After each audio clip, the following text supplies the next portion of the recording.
তো ফ্রেন্ডস, আজকে আবার অনেক দিন পরে চলে এলাম। আজকে অ্যাকচুয়ালি যাব তারাপীঠ। তো যাচ্ছি আজকে জলপাইগুড়ি রোড এই স্টেশন থেকে। তো অনেকদিন হলো ইচ্ছে মায়ের কাছে যাওয়া, তবে কোনো কারণবশত হয়তো হচ্ছিল না। তবে আজকে ফাইনালি ডেটটা ফিক্সড হলো এবং আজকে আমরা ফাইনালি যাচ্ছি তারাপীঠ। এখন ঘড়ি কাটা বেজে 7:27। আমাদের ট্রেন আসতে একটু লেট আছে, তবে যাব। আর সেই সাথে আপনাদেরও বলে রাখি, আমার চ্যানেল ট্রাভেল উইথ গৌরব চ্যানেলটিকে অবশ্যই সাবস্ক্রাইব করুন এবং দেখতে থাকুন আমাদের পরবর্তী ভিডিও। এরপরে আর কী গল্প নিয়ে আমি আসছি আপনাদের সামনে, আপনাদের অবশ্যই মনোরঞ্জন করার জন্য এবং আকর্ষিত করার জন্য আমি অবশ্যই আসব। তো দেখতে থাকো আমার সাথে ট্রাভেল উইথ গৌরব। আমি তোমাদের নিয়ে যাব এবং আমার সাথে মনোরঞ্জন করার জন্য তোমাদের নিয়ে যাব তারাপীঠ। এখান থেকেই আমার সাথে সফর করো।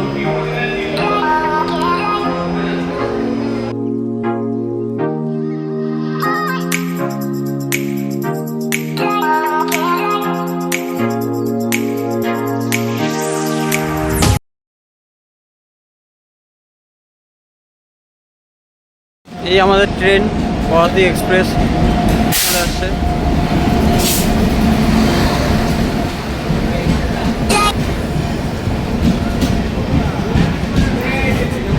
এক নম্বর প্ল্যাটফর্মে আসলো পদাতিক এক্সপ্রেস। আমাদের ট্রেন এখন জলপাইগুড়ি স্টেশন থেকে যাচ্ছে। আমাদের আজকে উদ্দেশ্য তারাপীঠ মন্দিরে, অর্থাৎ রামপুরহাট স্টেশনে। সুতরাং এই ট্রেনে করে যেতে যেতে এখন আমরা জেনে নিই তারাপীঠ মন্দিরের ইতিহাস সম্পর্কে। এই মন্দিরটি 51 সতীপীঠের অন্যতম, যেখানে বলা আছে, অর্থাৎ পৌরাণিক মতে এখানে দেবীর নয়ন অর্থাৎ চোখ পড়েছিল এবং বশিষ্ঠ মুনির তপস্যার ফলে এখানে উগ্রতারা শিলারূপ ধারণ করার, এবং বর্তমানে এই মন্দিরটি 1225 বঙ্গাব্দে অর্থাৎ 1818 খ্রিস্টাব্দে মল্লাপুরের জমিদার জগন্নাথ রায় স্বপ্নাদেশ পেয়ে প্রতিষ্ঠা করেন, যা প্রায় 200 বছরের পুরনো হলেও স্থানটির মাহাত্ম্য 1000 বছরের বেশি। এই মন্দিরটি 51 সতীপীঠের অন্যতম, যেখানে দেবী সতীর চোখ পড়েছিল বলে মনে করা হয়, তাই এর আরেক নাম তারা, এবং তার থেকেই এর নামকরণ হয় তারাপীঠ। এটি শুধু মন্দির নয়, এর সংলগ্ন শ্মশানক্ষেত্র যে আছে তা মূলত তান্ত্রিক সাধনার জন্য প্রসিদ্ধ। সাধক বামাখ্যাপা এই মন্দিরে পুজো করতেন এবং শ্মশান ক্ষেত্রে সাধনা করতেন। তার আশ্রম এর কাছাকাছি খুব একটা জায়গা আছে।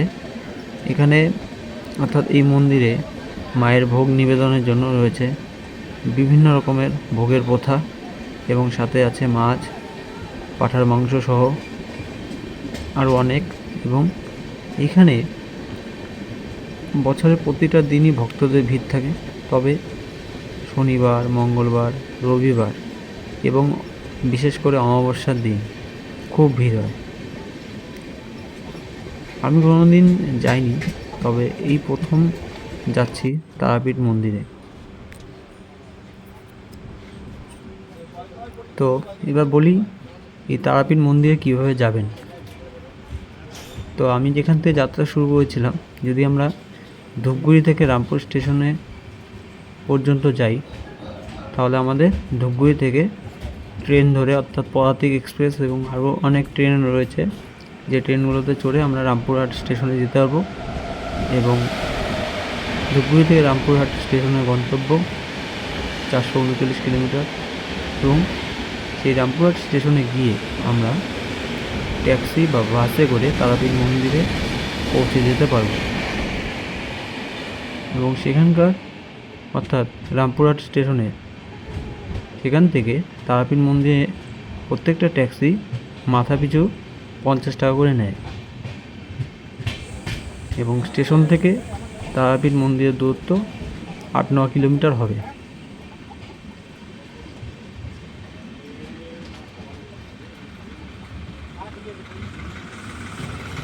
আর এই তারাপীঠ মন্দিরটি পশ্চিমবঙ্গের বীরভূম জেলার একটি বিখ্যাত মন্দির, যা দেবী তারামাকে উৎসর্গিত এবং তার শক্তির পীঠ হিসেবে পরিচিত। এখন এই মুহূর্তে দাঁড়িয়ে আছি মালদায়। যদি এখানে ট্রেন 10 মিনিটের স্টপেজ দেয়, 10 মিনিট পরে আবার আমরা উঠবো। তো দেখতে থাকো, আর কিছুক্ষণ পরে ঢুকে যাব তারাপীঠ। আমাদের আজকে ট্রেন ছেড়ে দিল। এই মুহূর্তে আছি রামপুরহাট স্টেশনে। আমাদের গন্তব্য আজকে এখানেই। এরপরে যাব মায়ের মন্দিরে।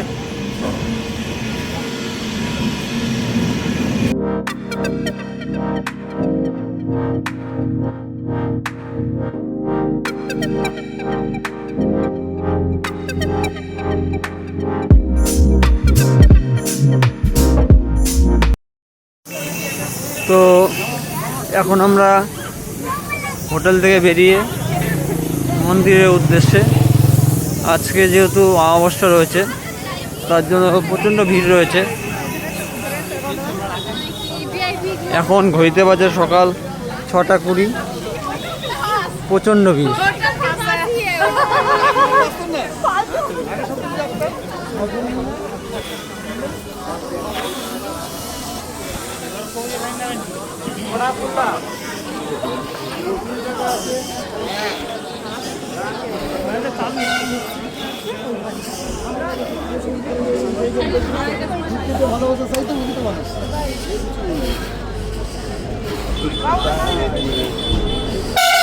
যেতে লাগে এই রাস্তা দিয়ে ভিতরে। এই পথ দিয়েই যেহেতু এখন আমরা যাচ্ছি মন্দিরের উদ্দেশ্যে, এবং এখান থেকে মন্দির খুব কাছেই, অর্থাৎ 100 থেকে 200 মিটারের মধ্যে হবে। এবং যেহেতু পূজা দিতে এখানে এই প্রথমবার এলাম, তাই একবার মনে হলো হয়তো এখানে পূজা দেওয়ার জন্য অনেক কিছু লাগবে। কিন্তু পূজা দেওয়ার জন্য সর্বপ্রথম যেটা লাগবে সেটা হচ্ছে মায়ের জন্য প্রসাদ, ফুল। কিন্তু সেগুলো কোথা থেকে পাবো? এখানে এলে এখানে আশেপাশে অনেক দোকান রয়েছে, সেখান থেকে ডালা সংগ্রহ করে তার মাধ্যমে পূজা দেওয়া যায় মায়ের। এবং সেই ডালাগুলো বিভিন্ন দামের মধ্যে পড়ে থাকে। আমরা এখন সেই ডালাটাই নিতে যাচ্ছি। এখানে ডালা রয়েছে 150 টাকার মধ্যেও হয়ে যাবে, 200 টাকার মধ্যেও হয়ে যাবে, 300 টাকার ডালা আছে, 500 টাকার ডালা আছে, 1000 টাকারও ডালা আছে। সুতরাং এখানে ডালা ওরাই দিবে, এবং পুজো শেষ হয়ে গেলে ডালাটা ওরা ফেরত নিয়ে নেবে, এবং প্রসাদগুলো ওরা আমাদের প্যাক করে দেবে। এবং সেই সঙ্গে তারা আমাদের এটাও বলে দেবে যে পুজোটা আপনি কিভাবে দেবেন, জেনারেল লাইনে নাকি ভিআইপি লাইনে, সেটা আপনার। এই মুহূর্তে যে ডালাটা তোমরা দেখতে পাচ্ছ সেটার দাম মাত্র 300। এখন আমরা একদম মন্দিরের সামনে, এবং আজ প্রচণ্ড ভিড়। আর যেহেতু অমাবস্যা, এই সেই ভিআইপি টিকিট যার দাম 500 টাকা। টিকিট কেটে এখন আমরা যাচ্ছি ভেতরে লাইন দিয়ে। তো আপনি যদি জেনারেল লাইনে দাঁড়িয়ে পুজো দেন, তাহলে আপনাকে মোবাইল ফোন নিয়ে ভিতরে ঢুকতে দেবে না। এবং আর যদিও আপনি 500 টাকার টিকিট কাটেন, তাও আপনাকে ভেতরে ফোন নিয়ে ঢুকতে দেবে, তবে ভেতরে ছবি তোলা অ্যালাউ নেই, একবারেই নেই।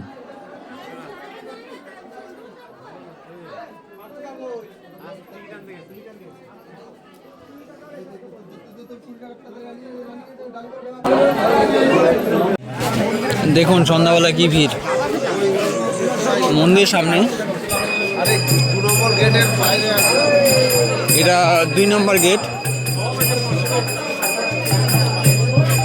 প্রচন্ড ভিড়।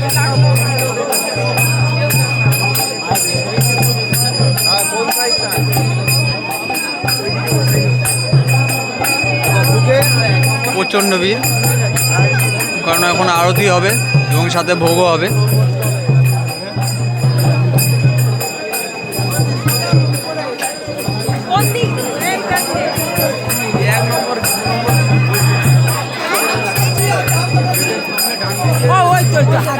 এই যে রাস্তা দেখতে পাচ্ছেন, সেটা মন্দিরের পিছনের রাস্তা।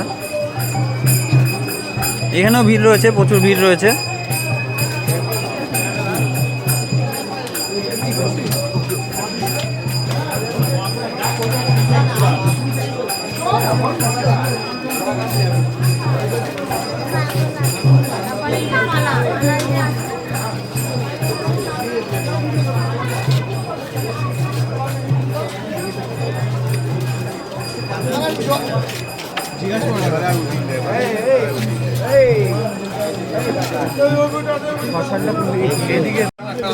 এই রাস্তা ধরে এখন আমরা যাচ্ছি শ্মশানে।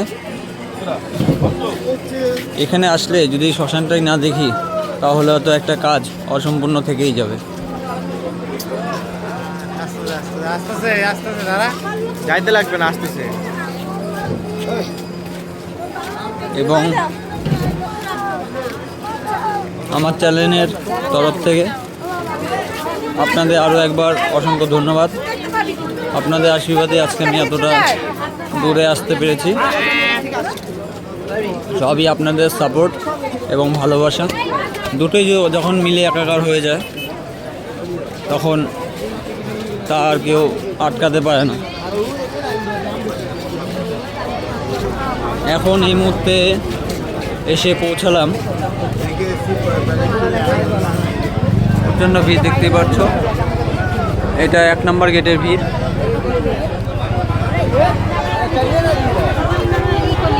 প্রচণ্ড ভিড়।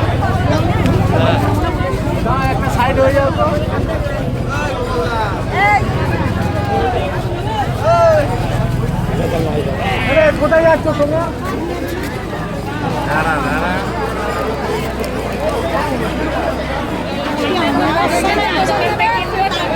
এটা 1 নম্বর গেট, প্রচণ্ড ভিড় রয়েছে।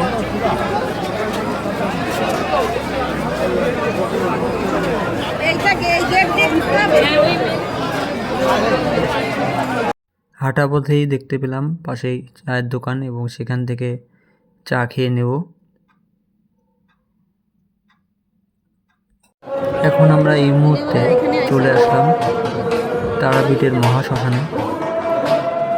এখানে কথিত আছে যে স্বয়ং মা রাত্রে 1টা-2টার সময় নিজে এসে এখানে থাকেন।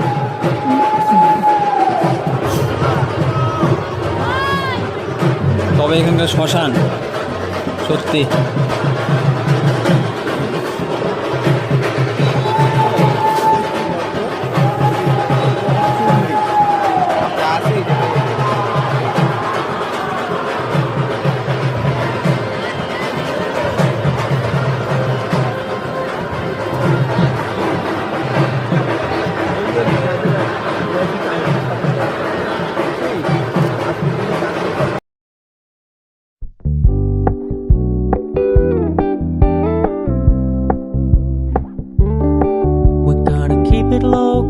keep it softly spoken, with no strings tying you to me. I'm happy in your company with no emotion, 'cause my love deserves to be free. I never wanna look at a house in the garden, I never wanna lock you down. I know you're not mine, it's just my turn, but we can still have fun for now.